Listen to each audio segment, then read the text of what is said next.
Ladies and gentlemen, Good evening. Are you ready? Okay, here we go. You're listening to the Deal Room Podcast. Join us as we bring you the inside scoop on business sales and acquisitions. Get across trends in the area and hear the industry's best recount their real-life tips, traps, and experiences. Now, here's your host, Joanna Oakey. Hi, it's Joanna Oakey here, and welcome back to the Deal Room Podcast, a podcast proudly brought to you by our commercial legal practice, Aspect Legal.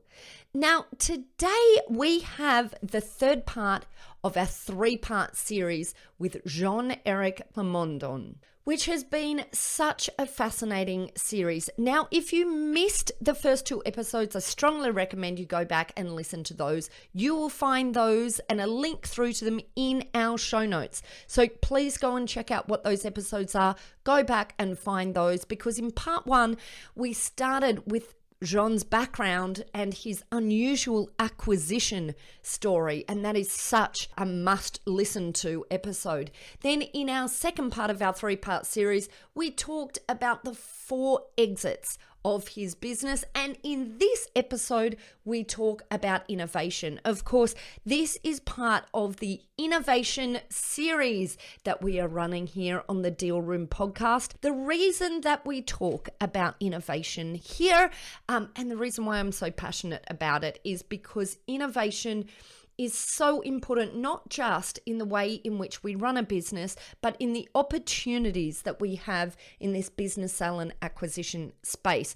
There is so much opportunity for innovation here, and I have dedicated myself to a series all about innovation. We've run a few of these in the past, and we will be running a lot more of these in 2023. But in this episode, we're talking about Jean-Eric's experience in innovation, how he built a business all around innovation. We discuss innovation in business acquisitions and sales, and we also talk about where the opportunity is right now for innovation in this space, which I think is very interesting. Obviously, I think it's interesting, but we also get into innovation and approaches in deal structuring. And without further ado, here we go with our discussion with Jean-Eric Plamondon, all the way from Canada. Okay, Jean-Eric, I am so excited to have you back here today, talking about my absolute favorite topic in the world, innovation. Huge thank you for coming on to the show today. Hey, I made it back. Thank you, Joanna. Appreciate it. So exciting. Anyone who has not listened to the other 2 episodes, you are doing yourself a huge disservice if you don't go back and listen to the discussion all about acquisitions and about exits. There is some juicy content in there. And you are such a great storyteller, Jean-Eric. And of course, you've got so many stories to tell. But I've loved them. Today, we're talking about innovation. As I said, that is my absolute most favorite topic.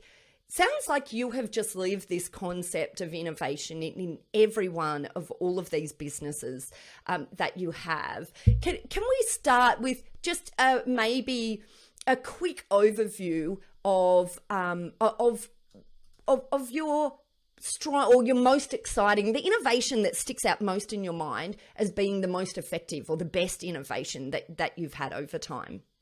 Oh, that's a great question. I mean, there's definitely an underlying current when you look at like a theme, when you look at all my past companies. And, I've always had this interest in technology, and I've always been tech savvy, and I've always been an early adopter. And I believe, I've been able to figure out how to leverage technology with pre-established systems and people that are key people that are bought in to perpetuate those systems.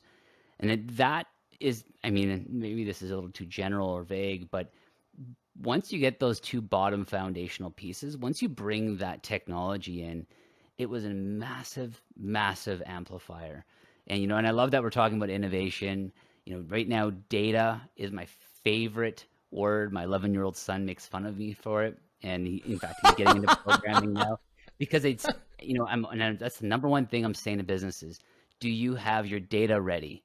Because the next biggest revolution is here. Love it. Okay. And what do you mean by that? Do you have your data ready? How do we get data ready? What are you doing to get your data ready? That's right. Yeah. So, we look at the journey of data, and this is a course that I'm developing, and I'm most excited for this one. It's you have to take a couple courses to get there, but it's to really understand that data is the number one most valuable resource right now on Earth. And so, with every revolution, you get to take the jar and shake it up, because the people out on top don't necessarily land out on top after that. And that's where we are right now. So when I say data, a small business owner that is properly tracking all pieces of information early, or what I call upstream in a sales conversation or prospective conversation, is that being tracked in a granular way? Now, again, I'm using words that are granular, meaning like, can you pull each of those points out and later reference them in the process of whatever your company does, whether it's manufacturing, a product, or a service, and then referencing it later at the time of sale or delivery or aftercare service. If you have that quality data, we are now at a point where you are going to access the same technology that Fortune 500 companies didn't even have access to a year or two ago. And we're there. We're right at the turn of that. And it's so exciting to see, it's the David and Goliath. Small businesses at this turn are going to be able to do some really cool things. Yeah, it's such a good point because most businesses have more access to data than they have any idea that they have access to. However, data is a very difficult thing to organize, and in a way that you can pull effective and useful information out of it. And in fact, I've had this discussion quite recently in relation to the business sale and acquisition space, because let's take business brokers, for example, which is a name for sales agents of businesses here in Australia. The business brokers that can provide clear indications of the market's approach to valuation of a particular type of business will, of course, be able to provide a lot of value to sellers who are coming in who want to get a read on where the market is and what the true value is in their business. And I've talked to a lot of brokers who have some quite interesting ways of being able to gather that data, but it is a very hard thing to do because there are so many differences in the information subset that lead to one particular business as opposed to another. Are there tips and tricks that you've learned along the way that have enabled you to not just collect data, but to organize and extrapolate data in a way that makes it then useful? Absolutely. And so I think one of the caveats I'm going to put out here is that I am not a data scientist. So there is a point where data gets to where I have to now hand it over to the experts, because there is a law of diminishing returns. So when people think data, they think, oh, I'm just going to scrape the internet and I'm going to have everyone's name. Okay, that's one form of data, but that's not necessarily what we're talking about. So in terms of, to answer your question of the data for small business, it's about capturing the things that you can use later on downstream. So what is it of value? Now, that could be as simple as listening to your customers post-purchase when they're giving feedback, which, by the way, you can have scrapers that scrape that. You can put it through natural language processing applications, and it'll automatically feed your list or your database of ideas and suggestions when you go to your quarterly retreats to talk about your strategic plans.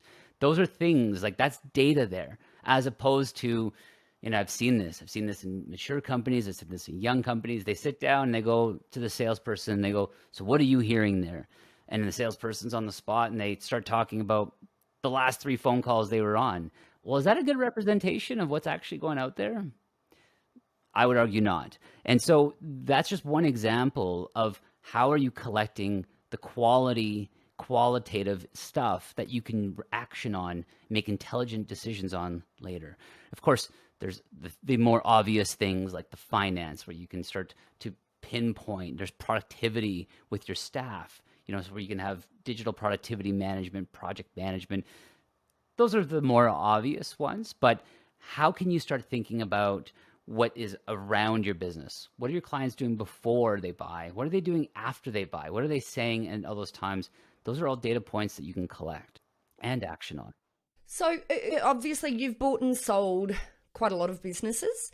And I'm super interested in innovation in the business sale and acquisition space. So I really want to hear your thoughts on where you think there is opportunity for innovation, or indeed anything that you feel that you did that was innovative in your own acquisitions or sales. There's a client of mine that, for example, right now, we brought him from no tech to a tech-based company. He's in a specialty type of construction. They work on swimming pools, for example. And they were pen and paper. And their motto was, hey, pen and paper never crashes. Why would we change? And they were already a market leader, and they were very good. They had very good processes. They invested heavily in their people, which is already quite remarkable stuff, for construction, or sometimes they get a bad rap for those things, sometimes. And so nonetheless, they had those things already kind of mostly figured out, and we came in there, turned a few dials, but then we started to integrate the technology. And so now we got them onto a system where now we can track all of their incoming requests and data points in terms of what's happening. They can, within the moment that the agent hangs up on the phone, the customer gets an notification email and text message saying, we acknowledge your request, your inquiry. Click here. You can upload all the photos right away in high quality data, so that the estimators can now get an estimate out within hours instead of waiting days or a week and a bit to come out and actually look at it. So that's one component of it. But let's take it to the next level. So then we started to realize, well, you know what? Swimming pools don't really move around much. They're kind of fixed objects. So we started to create a database of all the swimming pools, in a vicinity of about 1 million people. And now the database is actually fixed on the pool, and we know that people come and go because they buy and sell houses. And now we are building a database of all the pools in this city, this metro area, and tracking all the changes, everything like that. And we've tied it in with other systems. In Canada, here in the US, we have like this MLS listing system for like real estate housing. Well, that's a public database source. So we've tied it in with some, we found some really geeky, awesome programmers that connected that stuff. We now know when a house sells that has a pool. And it's because we already have all the addresses. So we match it up, and we've automated the campaigns so that now, about 6 months after, or the spring after they bought that house, they get a big welcome package saying, welcome, new pool home owners. We want to introduce ourselves. We're the number one company that does all the pool repairs, blah, blah, blah, blah. Here's a beautiful, big branded package. Enjoy your pool this summer. Call us if you want to know anything. And so that, might be a little bit Big Brother and creepy, but it's, Sounds clever. But, that's just one initiative that we can now start to leverage because we had a database, we had a base of data that we could work off of. Love it. Okay. I've got a couple of other things that I think you've done that are innovative, and I'd like to talk about these.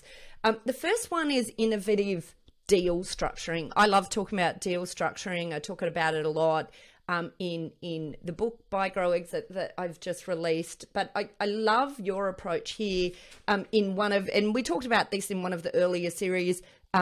Hot tip here, if you haven't heard this other podcast, go back, have a listen to it. But I think we were talking about this in the acquisition side where you had the first business that you bought, you did it with no money down, which I said at the time, I thought was very interesting because there's a lot of chatter about it, but I rarely see a really positive outcome out of it. And this, was such a great example. Are there other sort of deal structuring approaches that you feel that you've come up with over time that have been, maybe not the obvious choice, but have worked quite well for you? And maybe just give us a quick overview of how you structured that first deal, and then, anything else along the way that you've done in deal structuring. Yeah, well, I think, the idea there was I used knowledge that I acquired in a totally different industry and brought it into a new one. So at the time, I was in the middle of buying and renovating and flipping or keeping rental properties. And I was learning, and I was in my early 20s, and by early 20s, I was 20. and I didn't have any money. So I had to figure out how to use other people's money and be attractive to bring that money in and get them to trust some 20-year-old to do this. And I was doing it, and I was uh, doing it quite well. But at the same time, I realized, hey, if I can do that there, how do I maybe I can do that with buying a company as well. And so a lot of those principles do lend themselves there as well. So things like security and all that stuff. So that's how I was able to buy the first company on vendor takeback. Vendor takeback VTB is just a term where the seller of the company wanted a certain price. Well, I didn't negotiate on that price because frankly I didn't have any money anyway. But and I knew the cash flow would pay for itself over time. I did my numbers and I knew them pretty well. And so I thought, okay, well, what if I give them an interest rate that they would appreciate and pay them out over time? And so that's what a vendor take back loan is. Now, if you're thinking about doing that with a business that's probably listed with a broker, I don't know how likely that's going to take place. If you didn't hear that episode, that seller was not listed with a broker or anything like that, and it just so happened that I found them off market. So I'll leave that at that. But that's what a vendor takeback is, and And we don't have that forward, terminology here in Australia, so we don't have vendor take back. But the take back component, with the terminology we use here is vendor finance or payment terms for the payment of the purchase price. Does the take back component? What does the take back component mean there in Canada? Is it that the seller they're can taking take back the business? financing. So I'm buying it from them, and then now they're taking the inventory, or they're taking the financing back. So Got it. actually, I've never really thought about it. We just call it that. So, It's okay. Okay, here in Australia is vendor finance, which is fine. We've got absolutely the same concept, but rarely done with the no money down. So fascinating that you're able to drive that deal. Obviously, I think one of the things that is important to mention, and as you said, it's not usually something that you are likely to be able to achieve for a business that's already on the market, someone who is wanting the cash out of the business. But there also has to be a level of trust there. That you will presumably have to develop in order for a seller to have the trust that you will ultimately pay for that business. It's interesting that you talk about this because a deal came to us just yesterday, the day before, just in the recent last 2 days, where there was a business that was hard to sell. Someone who was keen to buy, I think it was an employee, came in and was really keen to buy it, had no money. And we talked about structuring this sort of deal that you're talking about at the moment. So I think there's a real opportunity for that. But I also want to cast you back to one of the things that you talked about in the previous podcast about another acquisition, the scrap metal acquisition, I think it was. You talked about you came in, you worked in the business for a while with the idea that you would, rather than getting the business now and having finance right up, you worked in the business first with the intention that you would then acquire the business and do it on a similar vendor finance sort of deal, but the vendor wanted to, or the seller wanted to get comfortable with you first, but you actually built the business value up and ease it through systems and processes over that time. Here in Australia, one of the approaches that you can use that can be a bit innovative in that area is the use of options, where buyers can come in, and I have actually advised on this before, and we've been able to create great deals with this for clients before when we're acting buy side, where buyers come in, sort of try out the business first, or in your instance, the seller was trying you out as well in terms of working out whether or not they could trust you to finance the deal, but have that option built in so that you already had a preset price and a preset time that you could force that sale in the future. So that is one of the ways that you can bring creative structuring into the deal process to give you that option to try it out or whatever the case may be, but then to still have the protection of being able to buy that business into the future without having wasted your time in being in a business that ultimately you can't buy. yeah, I think that's a great. Yeah, in hindsight, I wish I had done that because I made the company a lot more valuable, and then all of a sudden they were not as interested in selling it after I removed all their pain points. So there's a few other pieces of innovation, if you don't mind me touching on. When I So, I didn't end up acquiring that scrapyard that I had worked in for 6 months. And they wanted me to do that to prove that I could actually run the place and all that stuff. And in that 6 month exposure, I realized I think there's another opportunity here. So we went off and started that niche business. And that's the one we scaled up from 0 to 5 million in sales in 6 months of starting it. And, we were able to achieve a 67% gross margin and maintain that ongoing. And so, when I look back there, we again had to be very creative because, I started on a couple of those like free credit card, no interest loans that came in the mail. I don't know if you guys get those in Australia. Yeah, absolutely. Yeah, And then roll them on to the next one. Yeah, yeah, I've seen that. Yeah. absolutely. And that's basically what we did. Partner and I both leveraged a couple of those, and off we went. So we got really creative in a few ways. And the first one is we started to leverage what I now call the cash flow delta. And so by delta, meaning like the time it takes from the time that you shell out money or you pay for things to the time that you get it back. What's that time in your business? Now, I know every business has a different way because if you're doing inventory or manufacturing, et cetera, but just try to figure that out. And a lot of companies I'm seeing, it's like 60 days or 45 days or more. Well, with our scrap metal company, we were actually able to figure it out to do it in the negatives. What does that mean? That means we were able to go do the work, get paid, and not have to pay anybody for even more time. So we had now this, when you get to figure out how to change that ratio into the negatives, you've now unlocked one of the secrets for scaling. And so we had done things, for example, like we were acquiring equipment through the auction houses, but had negotiated 90 to 120 day terms before we even actually had to pay for the equipment. So we'd go buy it, get it to work, and that thing was starting to pay for itself before we actually, and then we would roll it into a loan. We would found ways to push all of our vendors to 30 days. And then we asked if we can pay for credit card on top of that at the end of the 30 days. And of course they wanted to charge us the 3% or 4%. At that point, we didn't care because, it gave us the time to go and do the work to pay for it. Now, caveats there, we were profitable, we had good margins, do your own due diligence, of course. Like, don't be silly, don't do things just if you have no profit. But in our case, we had figured that out. We had figured out how to access our clients. Our client acquisition costs were very affordable. We had gone out and did some very interesting ways of accessing our clients. And back to innovation for us at the time, and I believe this is still the case. I've come across a couple larger logistics companies, local companies here. They still have this problem. And I solved this like 10 years ago. We would equip every single one of our drivers with smartphones.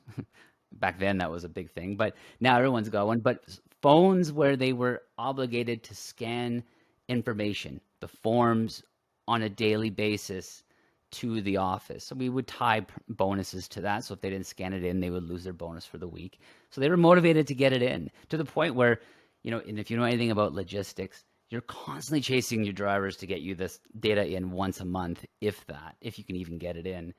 Whereas we were getting drivers calling us, making sure we got the deposit or the upload because they're in a sketchy cell phone service area and they wanted to make sure they didn't lose their bonus. So we had found ways, and so that's a process, that's the people, but we brought in technology with things like smartphones, and so that we were now running with real-time visibility, real-time metrics, and not trying to, because I see so many companies running on like numbers that are 90 to 120 days late.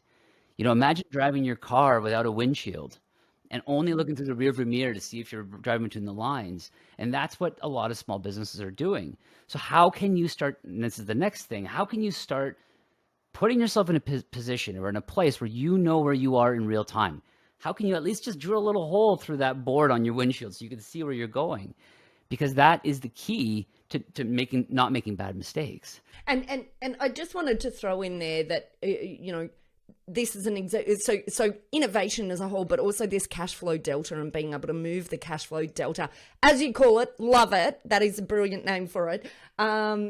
Makes your business so much more valuable at sale. But I also want to throw out, because many of our listeners are in the business sale and acquisition industry and are brokers, business brokers, sales agents, or corporate advisors, and a lot of that the payment approach in this industry is business brokers, sales agents getting paid the majority of their payment once a business is sold. And obviously their cash flow delta is really long. So, I guess here's a real call out to finding ways to make changes in the industry.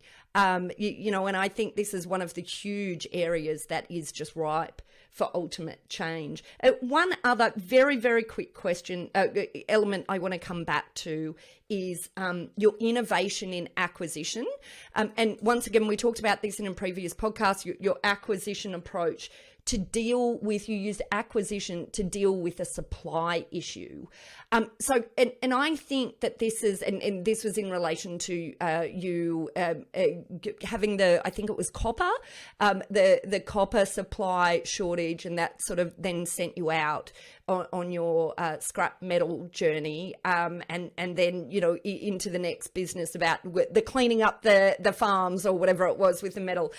So I just want to say, I think this thought piece as well about using acquisitions for growth, but to help deal with issues that might have in your business, say for example, slight supply issues, is for large businesses, perhaps not very innovative for small business, because so few businesses think this way. And my invitation is to our listeners to think about what are your blocks in your business, and can you use either, I guess there's systems and processes or acquisitions through those blocks. And maybe just sort of some parting thoughts from you, Jean-Eric, on that topic.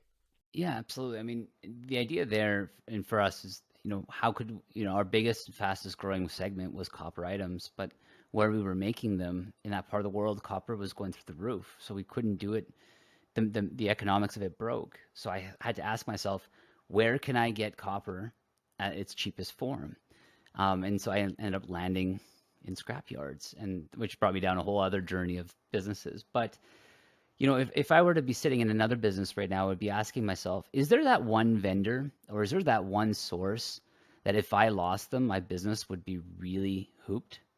I don't know if that's an expression you guys use, but really. Not usually, but I love it. That's fabulous. Yeah. I haven't heard it before. Yeah. Hooped, is it? Okay, yeah. There we go. We're adding so many new terms here today. But, like if where you would really be, like, it would be a massive interruption to your business.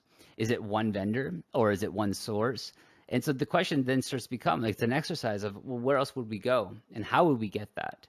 Those are the things that I think are critical to. For me, it was a thing out of necessity, because that was where the market was going.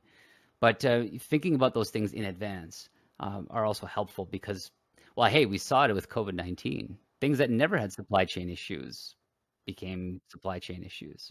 Oh, look, Jean-Eric, I don't know. I could go on all day asking you more and more questions, but I know we have to wrap it here. I just want to say an absolutely huge thank you for coming onto the podcast. I've had so much fun. We're going to put some links through in our notes to any of our listeners who are interested in finding out more about how they can add systems and processes to their business, because you've got some great products that you are in the process of developing and have on board right now. But just a huge thank you to you for coming on to the show. I've loved it. I hope you had fun. Always a great time. Thanks so much for having me. Brilliant. Thank you. Well, that's it for this episode of the Deal Room podcast. We hope you're now primed for your next deal with these pointers and have enjoyed these fascinating insights. Now, if you'd like more information about this topic, then head over to our website at thedealroompodcast.com. dealroom.com, where you'll be able to download a transcript of this episode, as well as access any contact details and any other additional information we referred to in today's podcast. Now, if you'd like to get in contact with our guests today and the services they offer, you can go ahead and check out our show notes for a link right through to them and their details. You can also book in directly with our legal eagles at Aspect Legal if you'd like to soundboard your next steps, discuss a legal question, or find out more how we can assist, whether that's with buying or selling a business, or perhaps somewhere in between. Now, don't forget to subscribe to the Deal Room podcast on your favourite podcast player to get notifications whenever a new episode is out. We'd also love to hear your feedback, so please leave us a review and rating if you're already one of our subscribers, or even if you're listening to this podcast for the very first time. Every review helps our team produce valuable content for you. Well, thanks again for listening in. You've been listening to Joanna Oakey and the Deal Room podcast, a podcast proudly brought to you by our commercial legal practice, Aspect Legal. See you next time.